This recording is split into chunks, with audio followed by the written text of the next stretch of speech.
नमस्कार विद्यार्थियों, आज आपका टीएफआर का एग्जाम हो गया है। तो इस वीडियो में हम डिस्कस करेंगे कि टीएफआर की परीक्षा कैसी थी, किस प्रकार के क्वेश्चंस पूछे गए थे, आसान, मॉडरेट और कट ऑफ के बारे में, और कुछ क्वेश्चनों के बारे में डिस्कस भी करेंगे। ठीक है, तो मेरे पास बहुत सारे क्वेश्चंस हैं। सो अब मैं आपको क्वेश्चंस बताऊंगा। इससे ये भी पता चलता है कि कौन सी चीज एग्जाम में हो सकती है बच्चों से, किससे नहीं हो सकती, और सिखाने के लिए भी लाभदायक रहता है। तो क्या क्वेश्चंस आए थे वो मैं आपको बता देता हूँ। देखें, स्टार्ट करते हैं ट्रू और फॉल्स से ना। जैसे अगर मैं लूँ मैट्रिक स्पेसेस में बहुत सारे अच्छे क्वेश्चंस आए थे। जैसे x equal to R square का एक सबसेट दिया था कि x square plus b x plus c has distinct roots, ये कनेक्टेड है या नहीं है। तो आपने इसको करना कैसे, आपने इसको ये करना है, पहले वो पॉलिनोमियल्स का सेट देख लेना है जिनके पास एक रूट है, मतलब रिपीटेड रूट है, अदरवाइज सबके पास डिस्टिंक्ट होंगे, राइट। वो क्या आता है, वो कनेक्टेड आएगा, फिर उसको वर्क कर्व आएगा, उसको निकालो। उसको निकालने के बाद फिर जो एक्स बचेगा वो क्या डिस्कनेक्टेड होगा, वो आप देख सकते हैं। मैं अभी इसको कराऊंगा सारे सॉल्यूशन। एक क्वेश्चन ये आया था और बहुत सारे क्वेश्चंस, पहले मैं आपको ये बता दूं, डायरेक्ट जो मैंने टीआईएफआर की बुक लिखी है उससे आए हैं। मैं आपको बता देता हूँ, आप देख सकते हैं उस बुक में, जिन्होंने भी ये बुक खरीदी है और जो खरीदना चाहते हैं, नीचे बुक का लिंक दिया हुआ है डिस्क्रिप्शन में, वो देख सकते हैं। ठीक है, मात्र 499 रुपीज की है। और उसमें मैंने बहुत सारे क्वेश्चंस को बहुत अच्छी तरीके से एक्सप्लेन किया है। तो कम से कम मैं आपको बताऊं, 3 क्वेश्चंस मुझे डायरेक्ट मिले, मतलब जो मैंने एक्स्ट्रा कराया था। जैसे बर्नसाइड लेम्मा के बारे में मैंने आपको बताया था, वीडियोस में मैंने आपको नहीं बताया, लेकिन टीएफआर की बुक में बर्नसाइड लेम्मा के विषय में मैंने आपको बताया था। तो क्वेश्चन अगर क्या आया था, अगर कोई भी परम्यूटेशन ले लें आप S10 से, तो फिक्स मींस क्या होता है, जो जो भी एलिमेंट को फिक्स करता है S10 में कोई भी परम्यूटेशन, तो उसको फिक्स अल्फा सिग्मा बोलते हैं। तो क्या आया था, एवरेज निकालने को आया था ना, 1/10 factorial summation sigma belongs to S10 फिक cardinality of fix alpha, sorry sigma. और ये डायरेक्ट बर्नसाइड लेम्मा है, और बर्नसाइड लेम्मा को मैंने कम से कम 3 या 4 क्वेश्चंस में यूज किया है। और मैंने बहुत सारे स्टूडेंट, अगर आप देखेंगे टीएफआर के सैंपल में, अगर आप देखेंगे ना, मैंने बर्नसाइड लेम्मा को दिखाया भी था कि कैसे किया है। अगर ये नीचे वीडियो देख लें आप, टीएफआर का ऊपर भी आएगी। ठीक है, तो उसको अभी भी आप ले सकते हैं, आपके लिए एनबीएचएम में बहुत ही हेल्पफुल होने वाली है वो बुक। ठीक है, जैसा कि मैं पहले बात कर रहा हूँ नेट के लिए भी। और जैसे अब मैं there exist a continuous surjection from Q2012 dot dot dot 2026। तो ये तो आसानी से आपने कर ही लिया होगा, क्योंकि कनेक्टेड की इमेज कनेक्टेड होती है। और इसमें एक चीज और मैं आपको बताता हूँ, सीएसआर नेट के मॉक टेस्ट में हाल ही में मैंने आपको करवाया था कि गोर्सिगोरियन बाउंड के बारे में, राइट। इफ मतलब ऐसे स्पेलिंग है, एग्जैक्टली मुझे याद नहीं है प्रोनाउंसिएशन। सो जो आइगन वैल्यूज का बाउंड देता है उसके विषय में डायरेक्ट क्वेश्चन आया था। ओके, बहुत ही आसान था। और मैं सीएसआर नेट के मॉक टेस्ट में परसों अभी वो, बल्कि आप देख भी सकते हैं, एक दो वीडियोस में पीछे, डे 2 डे 3 के में, उसमें है वो। ठीक है, वैसा ही क्वेश्चन यहाँ पे आया हुआ है। और ए बी अगर लीनियर एंडोमॉर्फिज्म है फाइनाइट डायमेंशनल वेक्टर स्पेस की, ए और बी डायगोनलाइजेबल है, तो ए बी का डायगोनलाइजेबल होंगी। तो इसको करना है, बड़ी आसानी से कर सकते हैं, जरूरी नहीं है ऐसा होना। और काउंटर एग्जाम्पल आसानी से मिल सकते हैं। एक बहुत अच्छा क्वेश्चन है, जैसे क्वेश्चन क्या है, 1 to the power 6n plus 2 to the power 6n plus 3 to the power 6n plus dot dot dot 20 25 to the power 6n, this is divisible by 7, right, for all n. तो देखो, ये question आपने तुरंत देखते ही पकड़ लेना चाहिए। जैसे मैंने पीछे आपसे कहा था, मैं जब आपको सिखा रहा था टीएफआर 2025 की सॉल्विंग सिखा रहा था। अभी कुछ बच्चे नए होंगे इस चैनल पे, तो उन्हें मैं बता देता हूँ, इस चैनल को आप सब्सक्राइब कर लें। किसी भी परीक्षा के लिए तैयारी कर रहे हैं, डीएफआर, गेट, एनबीएचएम, या कोई भी हायर मैथमेटिक्स, या केवल मैथमेटिक्स सीख रहे हैं, ओके, तब भी आपके लिए बहुत हेल्पफुल होने वाला है।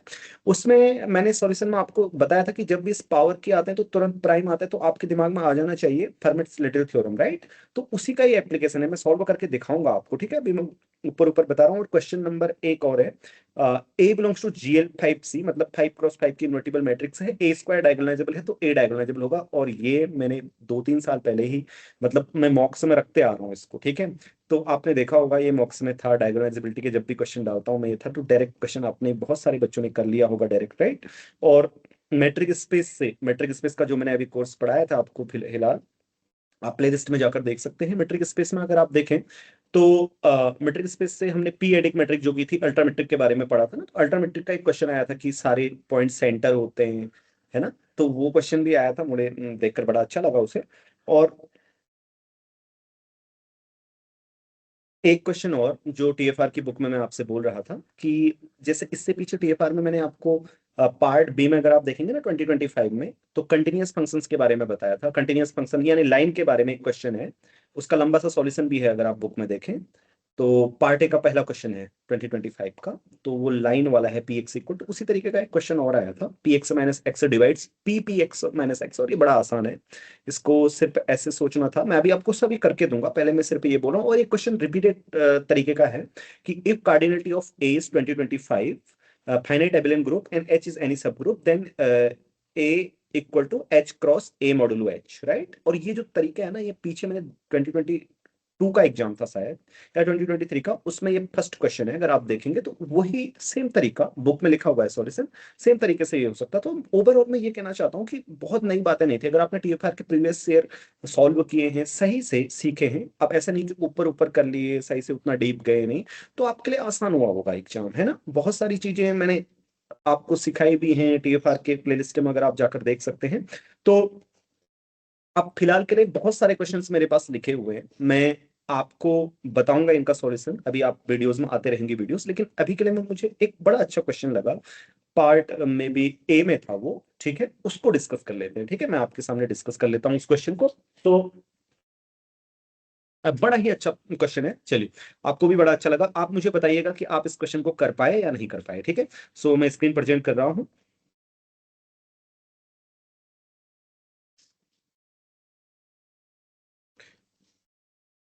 हाँ, मैंने जैसे कहा ना कि पेपर कैसा था, मॉडरेट था, टफ था। पेपर टफ तब होता है, देखो ये डिपेंड करता है आपकी तैयारी पे। पेपर टफ, क्या पेपर तो आपको सैंपल पेपर तो आपके पास होते ही है ना, पेपर कैसा आएगा ऐसा ही, या तो हमें पता नहीं होता, ठीक है।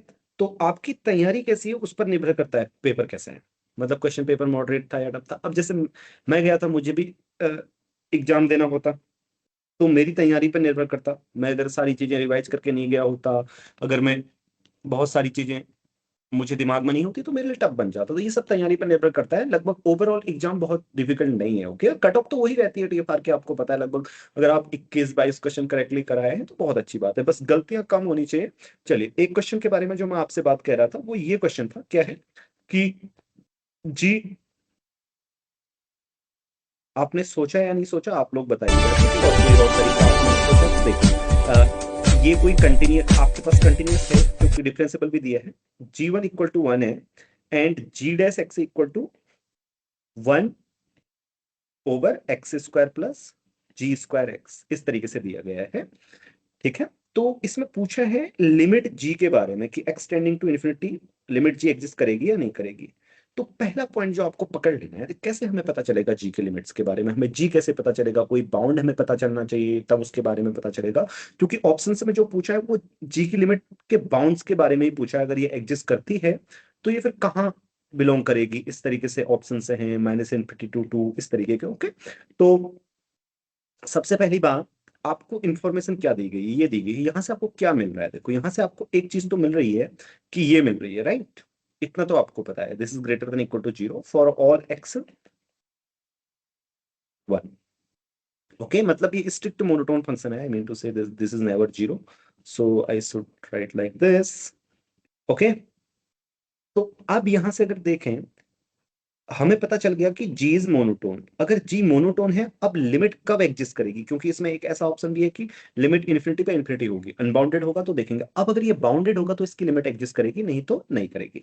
अब हमें जी का बाउंड मिल कहां से सकता है, वो मिल सकता है यहां से, है ना, इसको इंटीग्रेट करके। कैसे, इस तरीके से, अगर हम जी डैश को 0 टू टी इंटीग्रेट करें dx, तो क्या होगा, देखो इसको यहां से देखें, this is less than equal to 1/x²। तो अगर ऐसे लिखेंगे तो 0 टू t 1/x² dx। सो यहां से क्या आया, ये आ गया आपके पास gt, राइट। लिमिट लगा दो gt माइनस जी 1, एंड जी 1 दिया हुआ है, इसलिए मैं 1 टू t करूंगा इंटीग्रेट, क्योंकि मुझे 1 पर वैल्यू दी गई है। एंड ये आ जाएगा 1 - t +1, राइट। मैंने लिमिट्स भी लगा दी गई हैं। अब आपको लिमिट चाहिए ना, तो आप लिमिट निकाल सकते हैं यहाँ से, limit t tends to infinity. अब अच्छा, मैं एक्स के टर्म्स में ही लिख देता हूँ। यहाँ से क्या आ गया आपके पास, जी एक्स माइनस जी 1 को 1 लिख दीजिए, ओके। सो अब उस तरफ जाएगा तो वो 2 हो जाएगा, ओके। तो ये हमारे पास आ गया एक्स में। अब यहाँ से अगर आप देखते हैं, अगर आप लिमिट लेते हैं तो कम से कम, क्योंकि जी बाउंडेड भी आ गया है, राइट। यहां से सबसे पहली बात हमें पता चल गया जी बाउंडेड। मोनोटोन फंक्शंस की लिमिट हमेशा एग्जिस्ट करती है, चाहे वो इनफाइनाइट हो, मतलब इनफाइनाइट होती है या फिर बाउंडेड होती है तो एग्जिस्ट करती है। अब यहाँ से फंक्शन बाउंडेड पता चल गया क्योंकि ये फंक्शन बाउंडेड है ऑन दिस इंटरवल, राइट। अगर इसमें बाउंडेड है तो इसका मतलब लिमिट एग्जिस्ट करती है, लेकिन है कहाँ, दोनों तरफ लिमिट ले लो तो ये 2, इसका मतलब 2 से छोटी है, राइट। अब जो भी ऑप्शन था वो आपने कर देना था फिर वहां पे इस तरीके से। ठीक है, तो ये बड़ा अच्छा क्वेश्चन था, देखो आपने भी किया होगा तो आपको बड़ा अच्छा लगा होगा।